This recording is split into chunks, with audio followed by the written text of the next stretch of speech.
Hi friends, ಇವತ್ತು beans, carrot and ಬಟಾಣಿ ಬಳಸ್ಕೊಂಡು ಒಂದು ಸೂಪರಾಗಿರೋ ಪಲ್ಯ ರೆಡಿ ಮಾಡೋಣ ಬನ್ನಿ.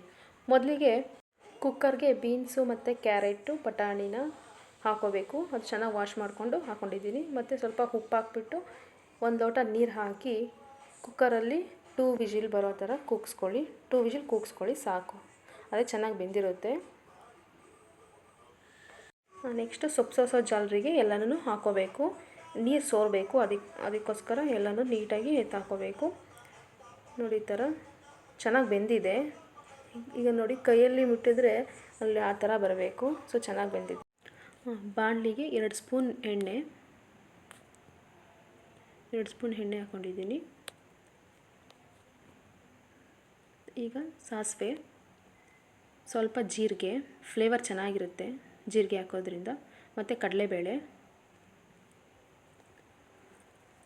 ನೋಡಿ ಕರಿಬೇವು, ಸ್ವಲ್ಪ ಕರಿಬೇವು ಹಾಕ್ಕೊಂಡು ಫ್ರೈ ಮಾಡ್ಕೋಬೇಕು. ಈ ಥರ ಫ್ರೈ ಮಾಡಿಕೊಂಡು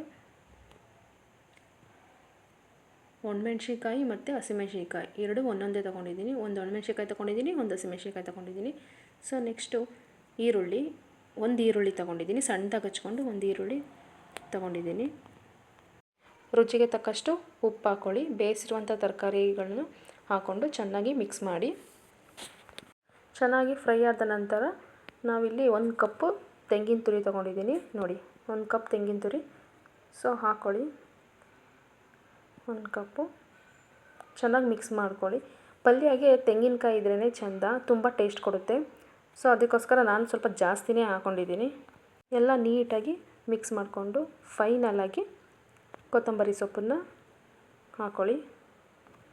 ಫೈನಲಿ ಪಲ್ಯ ರೆಡಿಯಾಗಿದೆ. ನೋಡಿ ಎಷ್ಟು ಚೆನ್ನಾಗಿದೆ ನೋಡೋದಕ್ಕೆ ಅಂತಲ್ಲ, ತಿನ್ನೋದಕ್ಕೂ ಅದೇ ಥರ ಟೇಸ್ಟಿಯಾಗಿ ಚೆನ್ನಾಗಿರುತ್ತೆ.